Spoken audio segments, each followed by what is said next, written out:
तो mechanical properties of solids हम लोग आज शुरू करते हैं। और इस चैप्टर को पढ़ने के लिए कुछ ज़्यादा खास नहीं करना है, बस आप देखते रहो।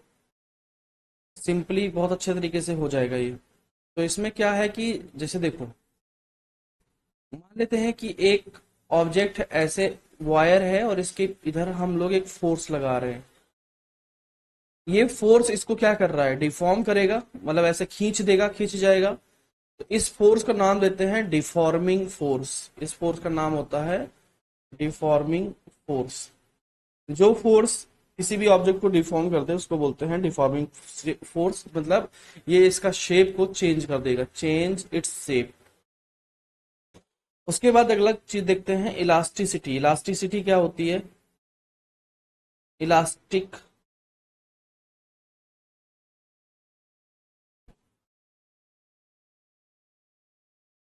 डिफॉर्मेशन, अगर हम बात करें इलास्टिक डिफॉर्मेशन क्या होता है। देखो, अगर कोई ऑब्जेक्ट को हमने खींचा डिफॉर्मिंग फोर्स लगा के, ये मैंने खींच दिया, और उसके बाद जब मैंने ये फोर्स, ये खींच गया यहां तक, उसके बाद मैंने ये फोर्स हटा दिया, फिर ये वापस अपने पोजीशन पे आ गया। तो इसको बोलते हैं इलास्टिक डिफॉर्मेशन या इलास्टिसिटी। कि जब अपने when object regain it's initial position,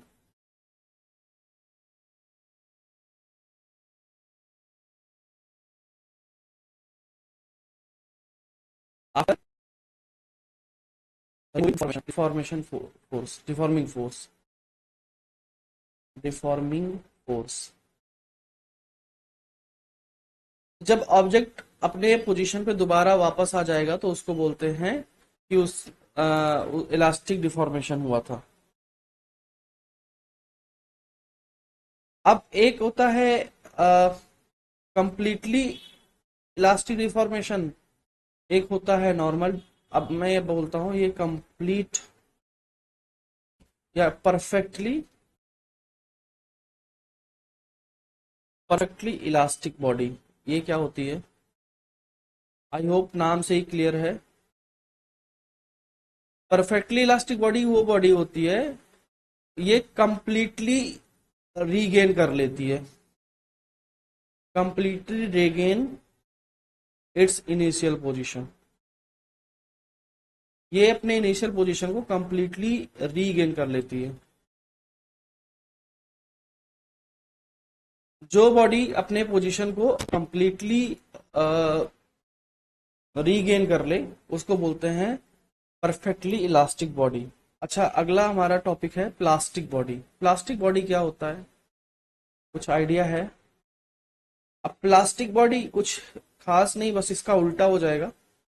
जो दोबारा अपने पोजीशन को या अपने शेप को रीगेन ना करे, body which remains in its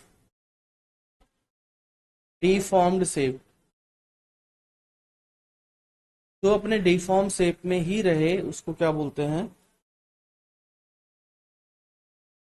plastic body बोलते हैं। उसके बाद एक टॉपिक आता है जिसको हम नाम देते हैं इलास्टिक लिमिट। अब इलास्टिक लिमिट क्या होता है? Elastic limit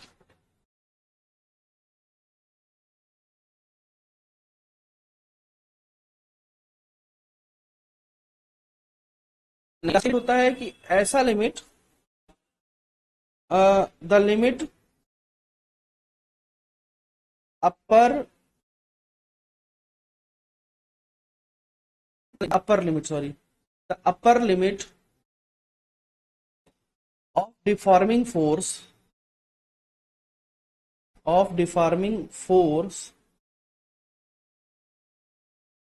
up to which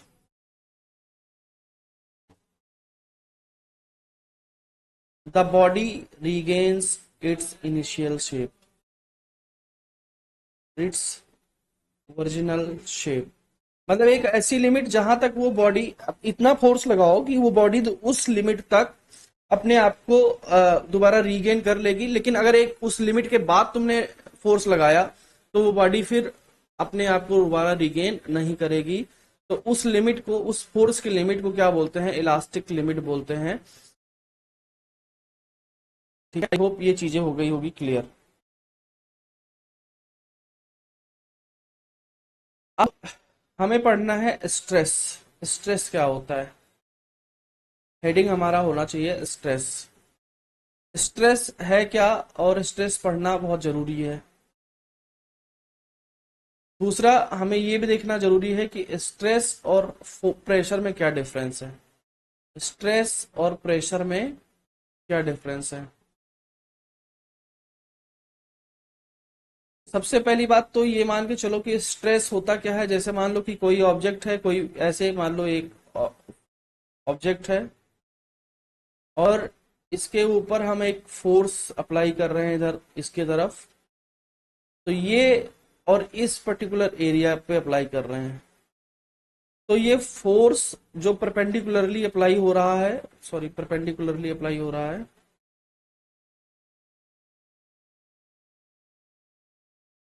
upon that area is called stress. Stress force upon area हो जाता है अगर मैथमेटिकली देखोगे। तो फिर प्रेशर क्या होता है? प्रेशर भी जब हम किसी बॉडी को किसी लिक्विड के अंदर डाल के रखते हैं ऐसे, तो इसमें भी जो ये इस लिक्विड की वजह से जो एरिया आता है उसी को प्रेशर बराबर फोर्स अपॉन एरिया कहलाता है। दोनों का फॉर्मूला एकदम सेम, सब कुछ एकदम सेम। तो अंतर क्या है? इसका भी यूनिट हो जाएगा न्यूटन पर मीटर स्क्वायर, इसका भी यूनिट हो जाता है न्यूटन पर मीटर स्क्वायर और पास्कल। तो डिफरेंस कहाँ आया? डिफरेंस ये है कि जो स्ट्रेस है, ये शब्द हम सिर्फ और सिर्फ सॉलिड के लिए यूज करते हैं। जब सेम कंसेप्ट केवल सॉलिड के लिए यूज होता है तो उसको स्ट्रेस बोला जाता है। और सेम कंसेप्ट जब लिक्विड या गैस के लिए बोला जाता है, जो कि कंबाइंडली फ्लूइड कंसिस्ट करते हैं, तब हम इसको हम प्रेशर का नाम देते हैं। तो डिफरेंस कहाँ आया कि स्ट्रेस जो है केवल सॉलिड्स पे लगता है और प्रेशर कहाँ लगता है? लिक्विड और गैस पे लगता है। अगर मैं इसकी यूनिट देखूं तो क्या हो जाएगा? Dimension formula mL T⁻² divided by L square, और ये बन जाएगा mL-1T-2, और सेम इसका भी बन जाएगा mL-1T-2। इसका डायमेंशन फॉर्मूला क्या ये नोट हो जाएगा?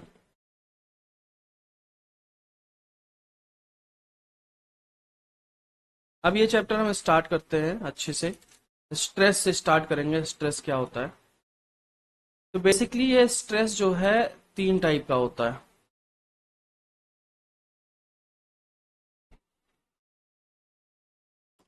सबसे पहला स्ट्रेस है लॉन्गिट्यूडनल स्ट्रेस।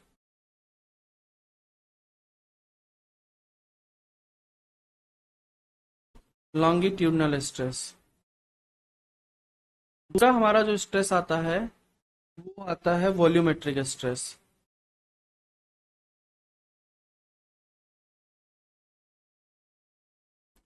और तीसरा हमारा स्ट्रेस आता है शियर स्ट्रेस, जिसको और भी हम नाम से जानते हैं टेंजेंशियल और टेंजेंशियल स्ट्रेस। सबसे पहले तो हमें वर्ड के साथ ही क्लियर है पूरा। Longitudinal stress. अच्छा, ये लॉन्गिट्यूडनल स्ट्रेस भी दो टाइप का होता है। एक आपका टेंजाइल,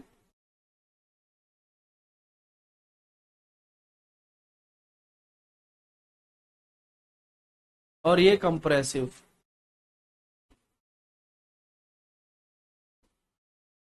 अब यहाँ पे देखो, टेंजाइल स्ट्रेस जो होगा वो ऐसे होता है। मतलब ये एक ऑब्जेक्ट है, तो यहाँ पे जो फोर्स है ये इसको खींच रहा होगा, टेंशन लगा रहा होगा। ये फोर्स की डायरेक्शन आउटवर्ड होगी और ये खींच रहा होगा। देर यहाँ पे एक इसके लेंथ में इंक्रीमेंट आएगा। लेंथ इसकी हमेशा इसमें इंक्रीज होगी। टेंजाइल स्ट्रेंथ मतलब खींचना, लेंथ को इंक्रीज करना। और अब तुम देखोगे तो यहाँ पे क्या है कि ये जो एल है ये बढ़ जाएगी कुछ, और किस एरिया पे लग रहा है, इस एरिया पे लग रहा है। तो यहाँ पे जो टेंजाइल स्ट्रेस में टी एस लिख देता हूँ, फोर्स अपॉन एरिया, ये टेंजाइल स्ट्रेस कहलाता है। बस डायरेक्शन ऑफ फोर्स मैटर करता है कि फोर्स का डायरेक्शन क्या है, अगर बाहर की तरफ है तो वो टेंजाइल। सिमिलरली अगर मैं इस ऐसी एक फोटो ले लेता हूं और इस फोर्स को इधर इसके अंदर की तरफ लगाता हूं, इसको कंप्रेस किया जा रहा है, इसमें लेंथ डिक्रीज हो जाएगी, लेंथ विल डिक्रीज। अगर लेंथ डिक्रीज हो जाएगी तो यहाँ पे इसमें भी कंप्रेसिव स्ट्रेस अगर मैं लिखना चाहूं तो ये भी force perpendicular two upon area, this is your compressive stress. समझ आया? अगला मैं अगर वॉल्यूमेट्रिक स्ट्रेस के बारे में लिखूं, वॉल्यूमेट्रिक स्ट्रेस क्या होता है, तो ये अपने नाम से ही क्लियर है पूरा, ठीक है, नाम से ही क्लियर है। तो वॉल्यूमेट्रिक, ये एक ऐसे ही एक ऑब्जेक्ट ले लिया हमने, स्फेरिकल ऑब्जेक्ट है मान लो हमारा ये, और इसके चारों तरफ से हमारा परपेंडिकुलर फोर्स लग रहा है ऐसे चारों तरफ से। क्या ये फोर्स जो है इसके पूरे वॉल्यूम पे लग रहा है? तो इसमें क्या लिखेगा, इसमें क्या लिखा जाएगा कि फोर्स अपॉन टोटल वॉल्यूम, ठीक है, फोर्स अपॉन क्या हो जाएगा, sorry force upon surface area. तो किस एरिया पे लग रहा है ये, पूरे सरफेस एरिया पे लग रहा है। तो ये वॉल्यूमेट्रिक स्ट्रेस जो हो जाएगा, क्या हो जाएगा, वॉल्यूमेट्रिक स्ट्रेस बराबर total force upon surface area, surface area, इसको हम वॉल्यूमेट्रिक स्ट्रेस बोलते हैं। क्या ये समझ आया बेटा? फोर्स अपॉन वॉल्यूमेट्रिक एरिया, इसकी यूनिट अगर तुम निकालोगे तो कुछ नहीं, वही न्यूटन पर मीटर स्क्वायर की, न्यूटन सबकी यूनिट मैं बता चुका हूँ, सबकी यूनिट सेम ही आएगी। अगला जो हमारा टॉपिक है क्या है, टेंसियर स्ट्रेस या टेंजेंशियल स्ट्रेस। नाम से ही बहुत क्लियर है ये, नाम से मतलब क्या है इसका, जैसे ये एक, मैं बोल रहा था एक ऑब्जेक्ट मान लो पहले ऐसे, तो अभी तक तो या तो परपेंडिकुलर लग रहा था या तो चारों तरफ लग रहा था, लेकिन अब प्लेन जिस तरफ है उसी डायरेक्शन में लगेगा, मतलब इसको ऐसे टेंजेंट के रूप में इसके लगेगा सरफेस पे, मतलब इसको खिसकाने की कोशिश करेगा वो ऑब्जेक्ट, और जब ये खिसकाने की तरफ तो ये ट्विस्ट होने की कोशिश करेगा और ये ऐसे कुछ आएगा, कुछ ऐसे आएगा,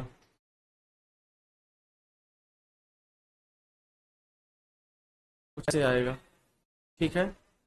तो ये कुछ एंगल थीटा पे ट्विस्ट हो जाएगा, सॉरी यहाँ से, सॉरी फाई पे ट्विस्ट हो जाएगा, मतलब यहाँ पे इसके सरफेस के एकदम अलोंग जब हम स्ट्रेस लगाते हैं, और तब वो जो फोर्स अपॉन एरिया है, तब वहां पे जो शियर स्ट्रेस भी क्या हो जाएगा, force tangentially upon that area is called shear stress.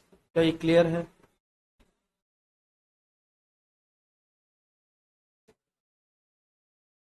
अब अब हमने तीन चीज पढ़ा, volumetric stress, volumetric sorry longitudinal stress, volumetric stress and shear stress.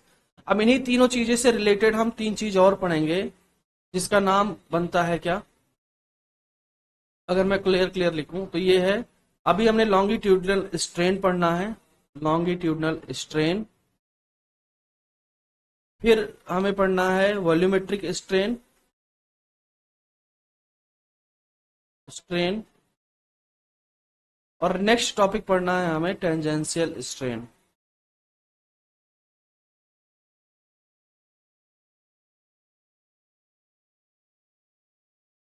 Longitudinal strain जो था वो कैसा था, वो अभी जैसे मान लेते हैं कि आपने एक ऑब्जेक्ट यहाँ पे ऐसे फिक्स है और इस पे फोर्स लगाया इधर की तरफ, और ये ऑब्जेक्ट की लेंथ इंक्रीज हो गई, तो यहाँ पे जो ये आया, ये क्या है, चेंज इन द लेंथ है, ये डेल्टा एल जो लेंथ इंक्रीज हो गई।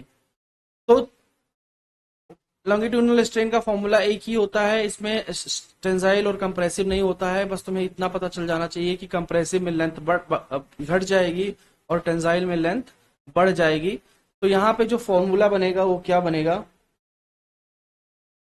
लॉन्गिट्यूडनल स्ट्रेस स्ट्रेन जो आएगा, ये स्ट्रेन जो आएगा longitudinal strain, change in a length, change in a length upon original length, upon original length.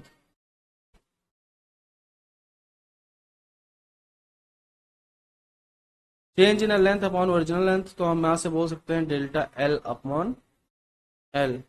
ऐसी वॉल्यूमेट्रिक स्ट्रेन में क्या हो जाएगा कि जैसे मान लो एक ऐसा वॉल्यूम है और आपने पूरा इस पे फोर्स लगा रखा है हर जगह, तो ये क्या हो जाएगा, ये वॉल्यूम थोड़ा सा छोटा हो जाएगा, अंदर की तरफ दब जाएगा और ये छोटा हो जाएगा। मतलब ये जो आया ये चेंज इन वॉल्यूम है, डेल्टा वी की वैल्यू है। और वॉल्यूमेट्रिक स्ट्रेन का फॉर्मूला बनेगा delta V upon V, change in volume upon original volume, ये आपका फॉर्मूला बन के निकल के आएगा, change in volume upon volume. Tangential stress, sorry tangential strain का अगर हम फॉर्मूला देखेंगे तो ये फॉर्मूला क्या है, कंसेप्ट समझो पहले। मान लेते हैं कि ये एक ऑब्जेक्ट था ऐसे और यहाँ पे एक ऑब्जेक्ट था ऐसे, और यहाँ से अगर तुम देखोगे ध्यान से तो जब तुमने यहाँ से खिसकाया था, इसको फोर्स लगाया था, तो ये इधर की तरफ ऐसे थोड़ा सा मुड़ गया था, टिल्ट हो गया था, है ना, ऐसे टिल्ट हो गया था। तो ये आपका फाई एंगल मूव कर फाई था, और ये एक्स है और ये एल है। तो जो फाई है ये इसका वॉल्यूमेट्रिक स्ट्रेन कहते हैं इसको, और ये एक्स अपॉन एल आ जाता है, और यही आपका सॉरी टेंजेंशियल स्ट्रेन कहलाता है। फाई बराबर एक्स अपॉन एल, ये आपका टेंजेंशियल स्ट्रेन कहलाता है। तो हमने लॉन्गिट्यूडनल स्ट्रेस पढ़ा, लॉन्गिट्यूड वॉल्यूमेट्रिक स्ट्रेस पढ़ा और शियर स्ट्रेस पढ़ा। उसी से रिलेटेड एक topic longitudinal strain, volumetric strain और टेंजेंशियल स्ट्रेन, ये तीन चीजें पढ़ी है। क्या समझ आया? नाउ नेक्स्ट टॉपिक जो हमने करना है इसमें, अब वॉल्यूमेट्रिक स्ट्रेस और स्ट्रेन, लॉन्गिट्यूडनल स्ट्रेस और स्ट्रेन से मिला के एक कंसेप्ट बनता है, उसको बोलते हैं यंग्स मॉडुलस। ये किससे बना? लॉन्गिट्यूडनल स्ट्रेस और स्ट्रेन से बना, यंग्स मॉडुलस, ये लॉन्गिट्यूडनल स्ट्रेस और स्ट्रेन से बना। और फिर बल्क मॉडुलस, ये वॉल्यूमेट्रिक स्ट्रेस और स्ट्रेन से बना, बल्क मॉडुलस। और फिर मॉडुलस ऑफ रिजिडिटी, ये बनता है आपका शियरिंग स्ट्रेस और स्ट्रेन से, modulus of rigidity.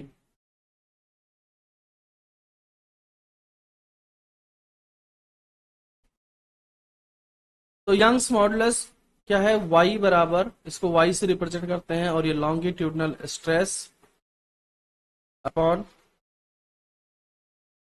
Longitudinal strain बोलते हैं इसको। तो y बराबर p by A upon delta L, sorry F by A, sorry p नहीं, F by A upon delta L by L, या यहाँ पे y बराबर बन जाएगा आपका f अपॉन ए, और l ऊपर गया, डेल्टा एल नीचे आया। तो ये एक सिंपल सा फॉर्मूला बन जाएगा, फॉर्मूला याद करने की जरूरत नहीं है, आप सीधा सीधा यहाँ से समझो। लॉन्गिट्यूड यंग मॉडुलस होता है longitudinal stress upon longitudinal strain, और लॉन्गिट्यूडनल स्ट्रेस और लॉन्गिट्यूडनल स्ट्रेन का फॉर्मूला आपको आपने ऑलरेडी पढ़ रखा है।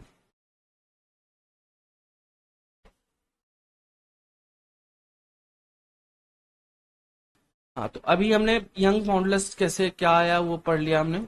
अब बल्क मॉडुलस का देखते हैं। यहाँ पे बल्क मॉडुलस मैंने बताया किसकी किसकी वजह से आ रहा है, वॉल्यूमेट्रिक स्ट्रेस और वॉल्यूमेट्रिक स्ट्रेन की वजह से।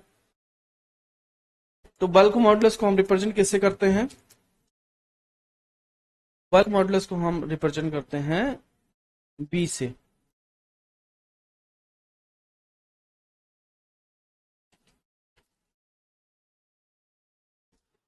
बल्क मॉडुलस को हम रिप्रेजेंट करते हैं बी से, और बी का फॉर्मूला आपका आता है,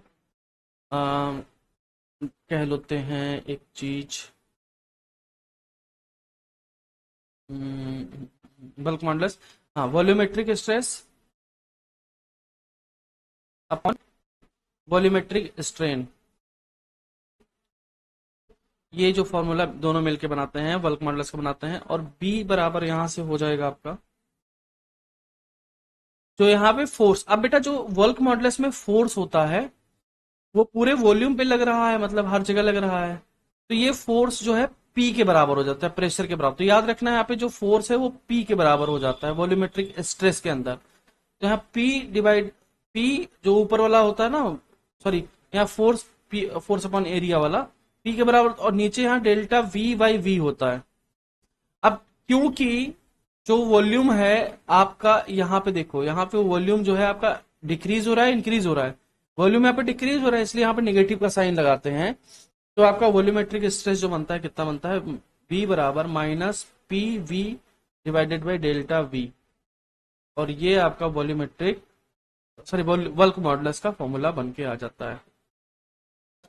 अगला हमारा है modulus of rigidity. Modulus of rigidity किसको बोलते हैं, यहाँ पे शेयरिंग स्ट्रेस और शेयरिंग स्ट्रेन का बनता है। मॉडुलस ऑफ रिजिडिटी किसको ईटा से रिप्रेजेंट करते हैं, ईटा, और इसका फॉर्मूला बन के आता है, ऊपर बनता है वो sharing stress, sharing stress upon sharing strain, और ये फॉर्मूला जो बनता है कितना बनता है, ईटा बराबर ऊपर बना फोर्स अपॉन एरिया और नीचे एक्स वाई एल, तो ये बन गया ईटा बराबर फोर्स अपॉन एरिया इंटू ऊपर लेंथ अपॉन एक्स। ये आपका शेयरिंग स्ट्रेस का फॉर्मूला बन जाता है। ठीक है, आई थिंक यहां तक की चीजें क्लियर हो गई। हमने तीन चीज पढ़ा। सबसे पहले तो पढ़ा हमने क्या, स्ट्रेस पढ़ा। स्ट्रेस तीन टाइप के होते हैं, कौन कौन से, longitudinal stress, volumetric stress and sharing stress. Longitudinal stress भी दो टाइप के होते हैं, tensile and compressive. Longitudinal strain, longitudinal stress से बना longitudinal strain, volumetric strain and tangential strain. सबके फॉर्मूले यहाँ पे देख लिए। अब इन दोनों से मिलके बना हमारा यंग मॉडुलस, इन दोनों से मिलके बना हमारा बल्क मॉडुलस, और इन दोनों से मिलके बना हमारा मॉडुलस ऑफ रिजिडिटी। और उसके बाद इनका हमने फॉर्मूला देख लिया सारे का सारा। अब एक चीज हमारी छूटती है कि ये असर, आपने बल्क मॉडुलस शेयरिंग मॉडुलस बता दिया आपने, तो एक चीज बताई नहीं, हुक्स लॉ के बारे में कुछ बताया ही नहीं। तो यहाँ पे हमें हुक्स लॉ के बारे में जानना है, हुक्स लॉ क्या होता है, और हुक्स लॉ इंपॉर्टेंट है आपके लिए। कुछ खास नहीं, वही जो हमने लिखा है अभी वही सिंपल है। हुक्स लॉ बोलते हैं, देखो ध्यान से क्या बोलते हैं। तो हुक्स लॉ किसको बोलते हैं, देखो सिंपल सी बात है कि आप जितना स्ट्रेस लगाओगे, जितना स्ट्रेस लगाओगे उतना ज्यादा स्ट्रेन आएगा। ये बात हमें समझना बहुत इंपॉर्टेंट है। कैसे, जैसे मान लेते हैं कि यहाँ पे ये फोर्स है। अब ये फोर्स किसका भाई है, ये स्ट्रेस का भाई है, क्योंकि स्ट्रेस में फॉर्मूले में क्या होता है, फोर्स अपॉन एरिया। तो जितना ज्यादा फोर्स बढ़ाओगे उतना ज्यादा स्ट्रेस बढ़ेगा।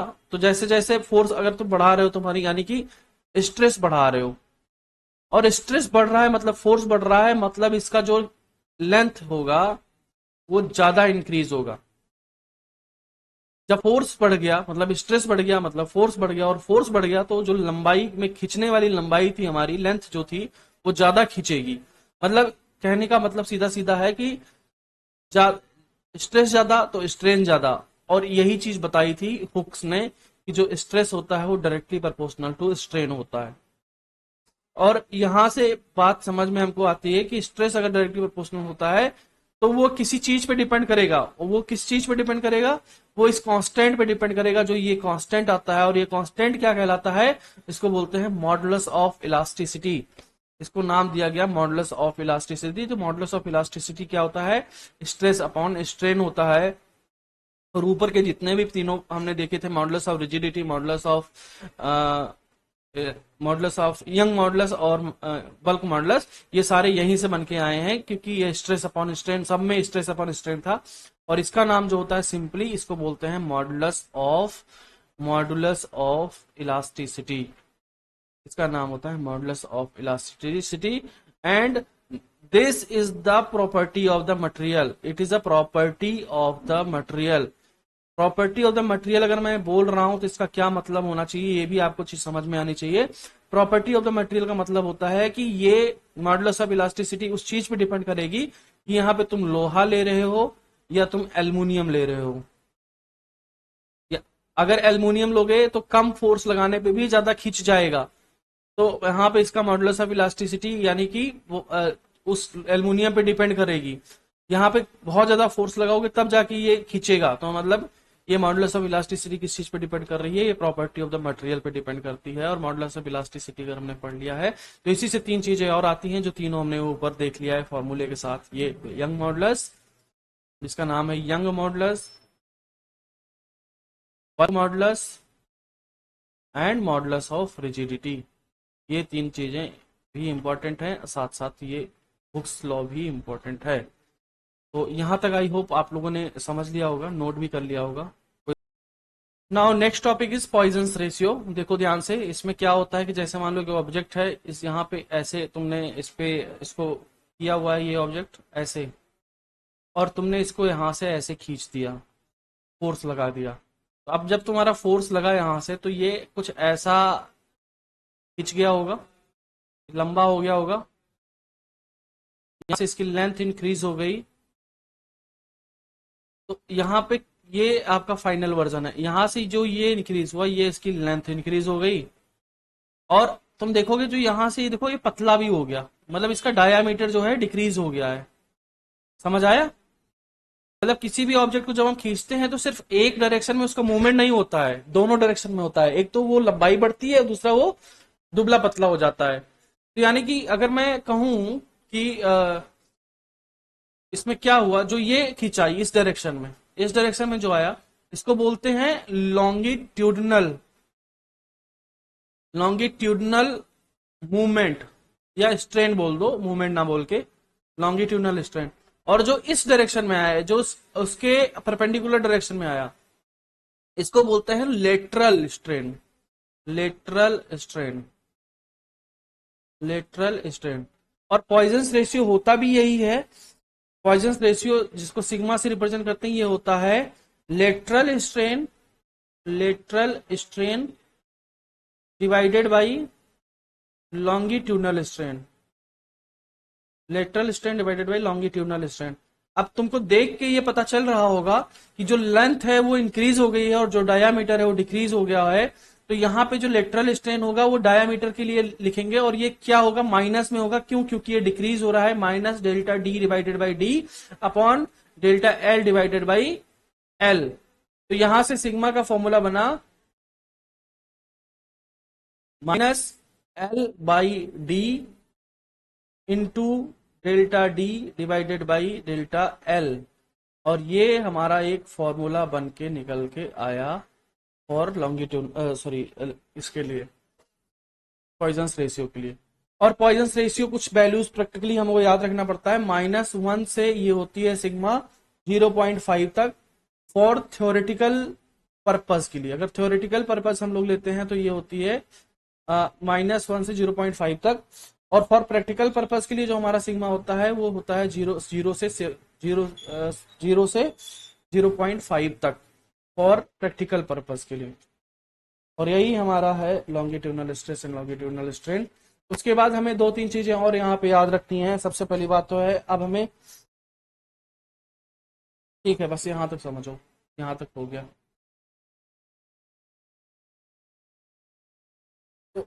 नेक्स्ट टॉपिक है work done in potential, work done और potential energy stored in stretched wire. अगर स्ट्रेच्ड वायर है तो उसमें अंदर कितना पोटेंशियल एनर्जी स्टोर्ड होगा। तो इसके लिए सीधा सीधा लिख लो फॉर्मूला, बहुत ज्यादा दिमाग लगाना ही नहीं है अपने को। U बराबर half of stress into strain into volume. इसमें दूसरा formula half of y into strain का स्क्वायर इंटू वॉल्यूम। फिर लिख लो U बराबर half of load into elongation. ठीक है, ठीक है बेटा।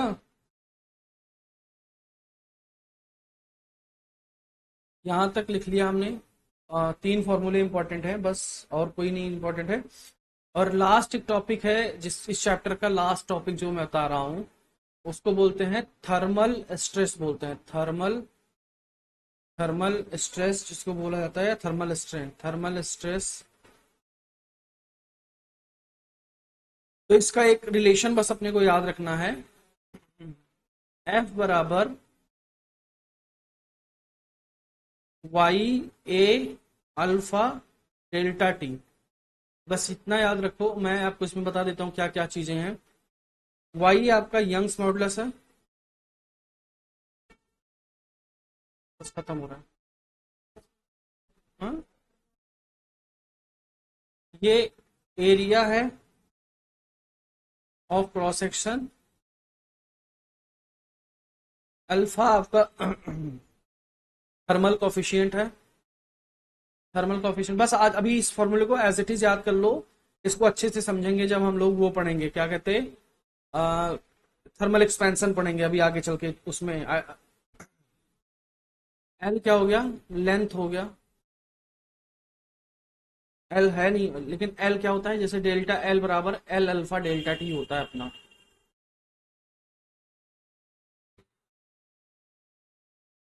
डेल्टा एल बाई एल अगर तुम निकालो तो अल्फा इंटू डेल्टा टी के बराबर आता है, ये बात याद रखना है ऐसे।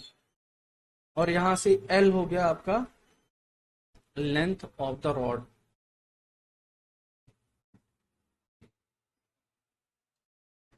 तो यहां तक आपको आई होप समझ में आ गया होगा। और बेसिक बेसिक चीजें हमारे इस चैप्टर की खत्म हो गई हैं। अब हमें लगाना है इसके क्वेश्चंस। क्वेश्चंस के लिए मैं आपको भेज रहा हूँ ग्रुप पे।